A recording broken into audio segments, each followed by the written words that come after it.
guys, and welcome to episode 56 of One Team, One Dream, Into the Woods. My name is James, and on today's episode, you are going to see two of the worst formed teams in the league face off in a battle for the ages as Boreham would face Peterborough United at Meadow Park. Following that, we take a trip to the Memorial Stadium to face my beloved team, Bristol Rovers, for the first time in this save. Now, since the last episode, I think I've pretty much covered in that intro what has happened. We've been awful. Well, that didn't take long for something to go wrong. I'd actually recorded the last 10 minutes of the Peterborough match. However, I then realised that my recording had actually crashed during the match, so I have actually lost everything past the original intro. So what I'm going to try and do is fill in the gaps. So since the last episode, if we look at the schedule, we started off the season with a 1-0 win against Huddersfield. We actually managed to go almost the entirety of August without losing, the only loss being a 4-0 hammering at the hands of Premier League Fulham in the Carabao Cup second round. We then managed to follow that up though with a 1-0 away win against Wickham, and then the poor form started. We've only managed 3 wins out of the next 9 games, with 2 losses in the league trophy that essentially put us out of that tournament, but that's not a massive concern. We did manage though to win against Oxford, Fleetwood and Exeter. The Exeter game in particular was a struggle and really felt like we had to drag that ball across the line to get that 1-0 win. But we have lost against Gillingham, Salford, promotion chasing Ipswich, Walsall, and in probably the most embarrassing of the losses, a 3-0 loss away to what was at the time bottom of the table Plymouth, who had been on a terrible losing run, and we managed to give them their first win in about 6 or 7 games, and the 3-0 result makes it look even worse. So the hope is today, by facing one of the only teams that has a bad form as us at the moment, we hopefully might be able to drag a win out of that game. We've also had the end of the transfer window since the last episode. We've had no more ins, but a couple more outs.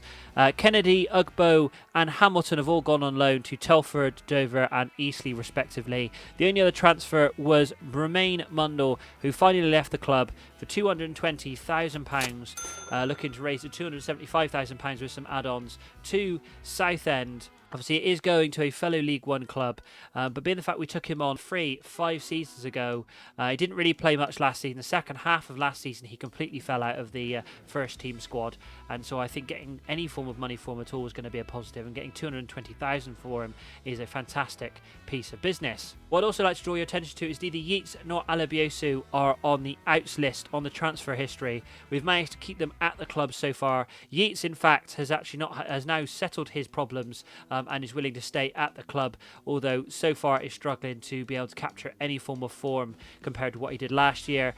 Alabiosu, though, is still upset, still wants to leave to a higher division, but is actually playing okay so far this season. And with the transfer window closed, I'm going to keep him in the squad for the time being, see how things go. If he starts to cause a bit of disruption, then we may have to drop him out for a spell to see and hope that he manages to get over his issues. So this is the team that is currently facing Peterborough at home at Meadow Park. Huddart in goal, a back four, Devine, Tricker, Kirk and Charles. Fiorini and Adebayo in central midfield. Wright and Alabiosu are the wide men.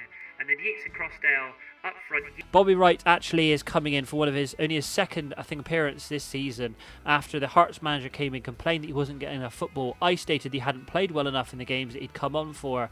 He said that wasn't good enough, so he's actually going to recall him from loan during the next transfer window. But ironically enough, due to a couple of injuries and some poor form, Wright ends up in the squad today. Yeats coming back in after a couple of games out of the team, with Fagan replacing him, but I really want to try and get some form back into Yeats, as Crossdale is currently the only player this season scoring any goals, and in fact he scored today's only goal so far on 15 minutes.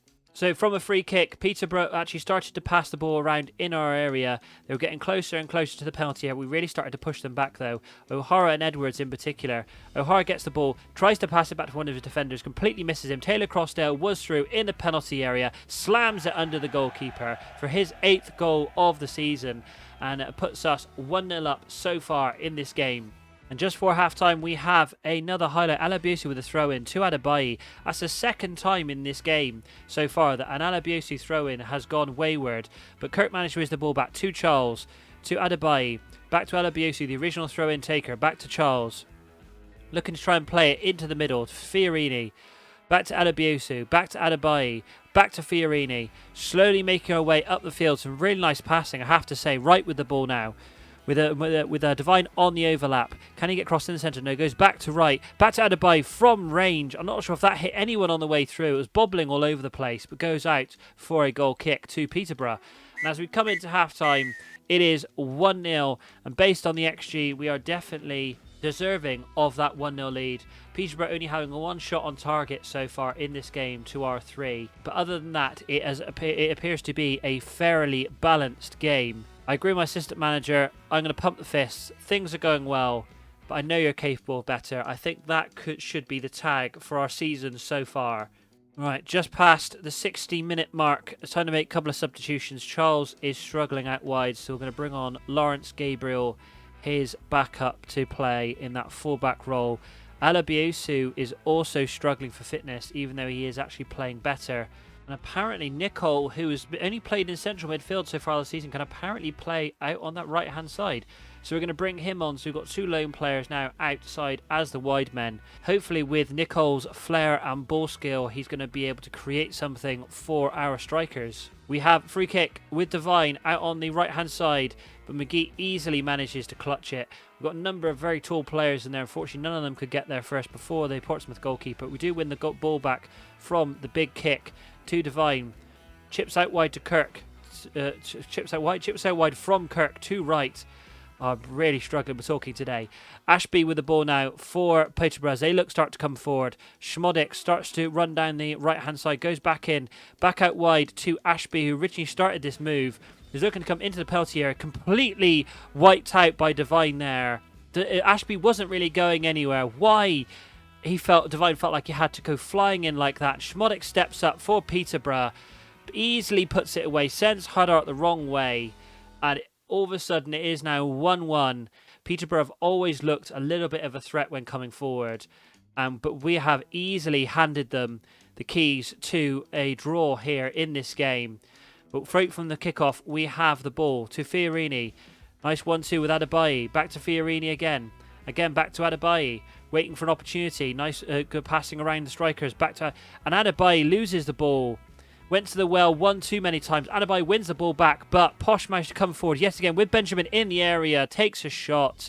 Luckily, Huddart manages to save our blushes after losing it in midfield. Puts it out wide for a Peterborough corner.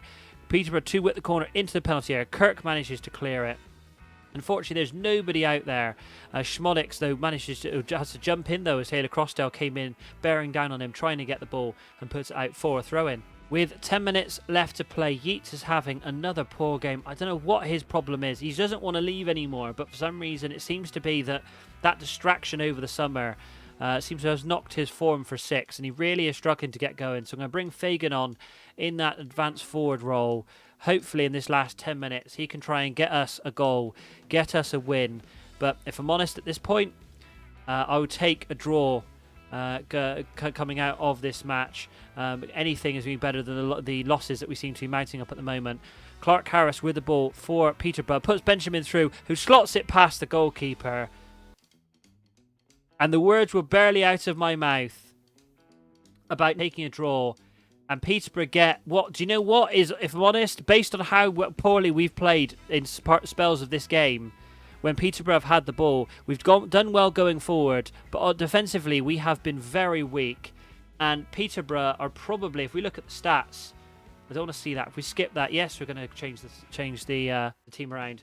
In this second half, Peterborough have come barreling forward and actually, quite rightly, are now ahead in this game.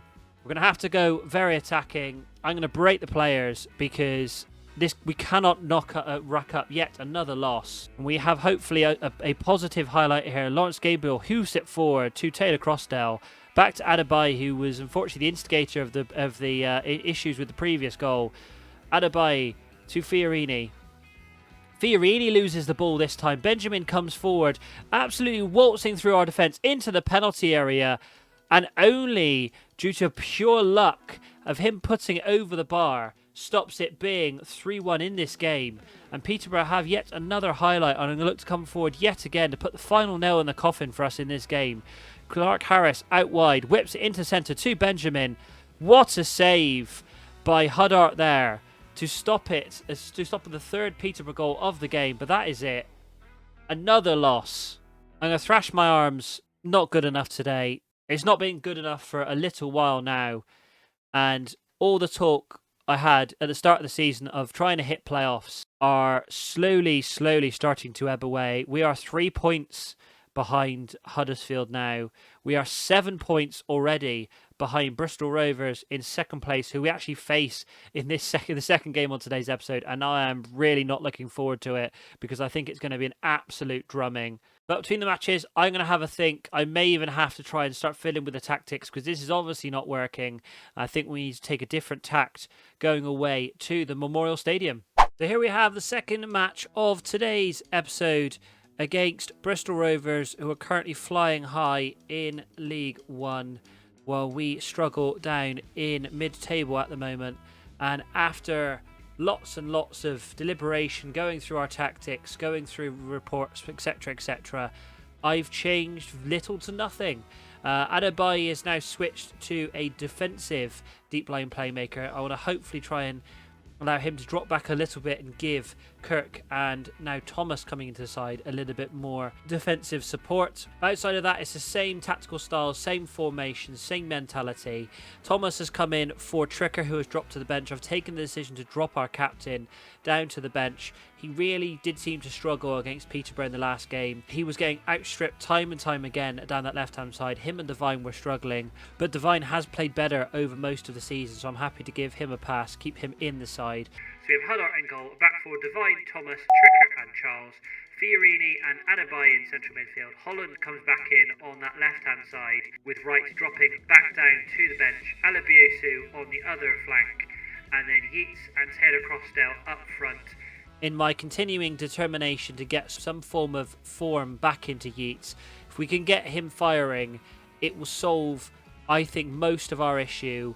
Because as much as we are conceding, last season we were just very good at just outscoring opponents. And without that string to our bow, it really does shine a light on how poor our defence is. So I'm going to point the finger. We've got nothing to lose here. We know how good we are, and we have been good previously. This team has not changed that much since last season.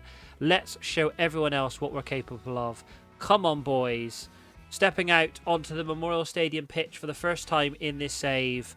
And it's weird thinking that I want to come into this and try and get a win.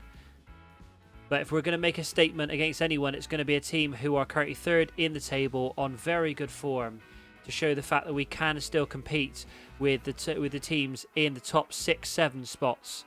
And Rovers come forward with the first highlight of the game, but Devine manages to clear it to Fiorini, to Holland. Now hopefully we can catch Rovers on the break. Holland coming forward, managed to find space between the defence, slots it past the goalkeeper into the back of the net for only his second goal of the season.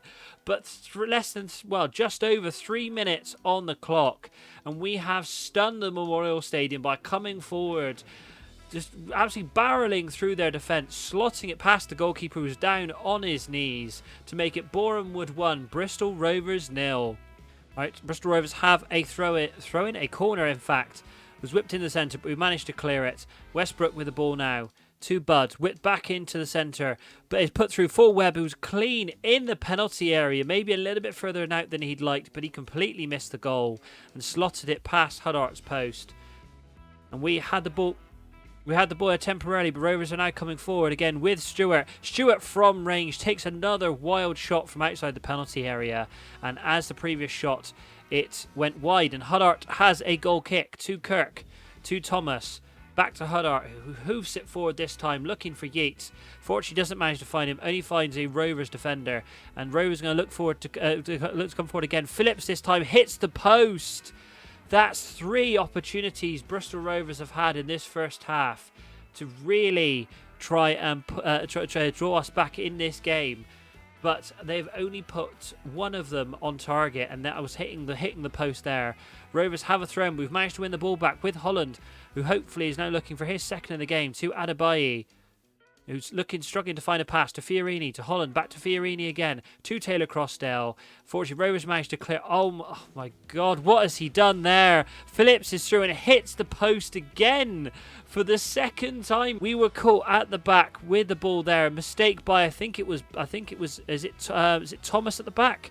I mean, Devine's just been done there. But who's on the Thomas is on the right hand side. He was the one that made the mistake for the previous one, and the ball's come forward yet again. And while I was trying to find out who was actually in our defence, Rovers have, I don't know if they hit the woodwork yet again, but yet another opportunity. We are skating on thin ice in this game and holding on for dear life to this 1-0 lead, and we are messing around with it in midfield, very close to losing the ball. Taylor Crossdale and Yeats, nice 1-2. Holland's free in the penalty area, slots it in for number 2.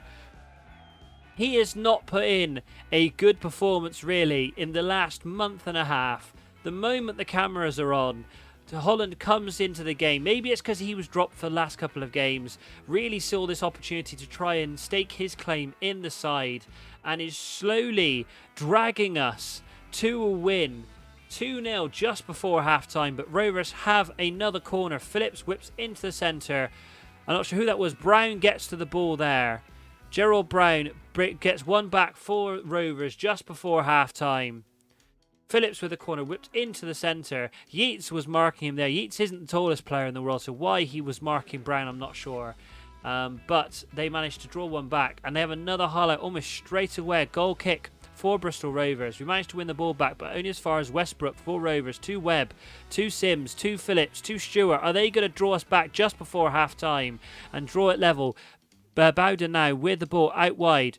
Alabiosu's trying to tackle him into the centre, and Tom Webb draws Rovers level, showing yet again our weakness at the back. Stewart passes to Bowden, who's looking for the cross. Alabiosu puts in a very weak tackle. Ball comes to Sims. Webb, nobody challenges him at all. He had a free header in the centre, puts it past Huddart to make it Boreham 2, Rovers 2. Just coming into half-time as well. 2-2 is still a good result against this team, who are doing very well so far this season.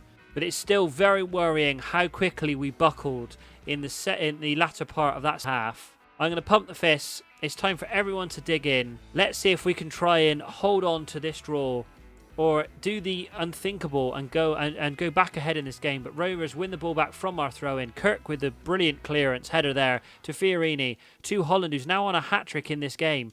Adebayi loses the ball yet again.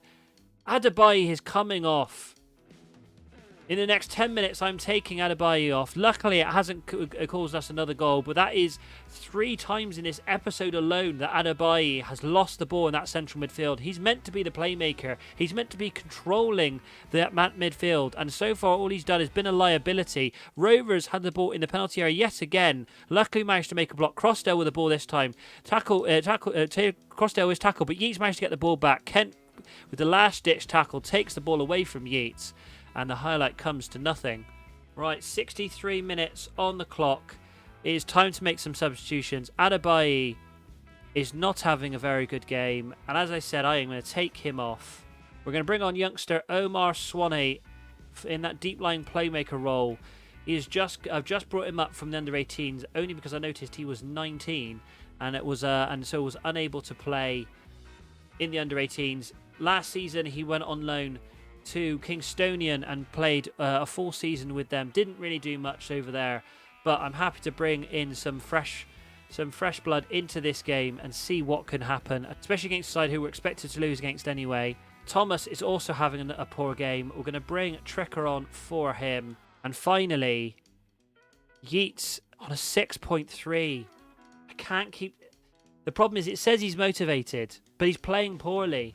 I'm going to have to keep him on because I don't think he's going to break this form until he actually manages to score, and keeping him on the field is going to be the best thing we can do. I am going to encourage the players. That's all I can do in this game, to try and hope that we can see out this match in a 2-2 draw, or maybe catch Rovers on the break. But Rovers have a throw-in. Whipped into the centre. Devine manages to clear it. Yeats heads it forward to Taylor Crossdale, who's playing much better than Yeats in this game in the penalty area, and he has been taken down by Brown. And on 79 minutes, Brown gets a yellow card. Holland steps up for his hat-trick, puts it straight down the middle, and bafflingly, with less than 10 minutes left to play in this game, Holland makes it 3-2 to Boreham Wood. What a game Holland has had. We needed a player in this season to try and pick up the mantle from where some of our strikers have been struggling so far this season. Crossdale is scoring now and then, but Yeats and Fagan have both struggled, and Holland has stepped up today and dragged us forward in this match. And we have the ball yet again with Alabiosu to Swanee, to Fiorini, back to Swanee, back to Fiorini, now to Yeats. The cherry on the cake here would now be for Yeats to try and get a goal. Crossdale's in the penalty area, whips it in, goes for the shot. Unfortunately, he hits the post and it goes wide for a goal kick. And coming into added time, we're going to get one of the most unlikely of victories away at high-flying Bristol Rovers. How do we go to mid-table Peterborough and bottom of the table Plymouth and lose, and then come to one of the form teams in the league and manage to get a win? I can't explain that at all. The only thing that says to me is not fiddling with the tactics was the best thing I could have done.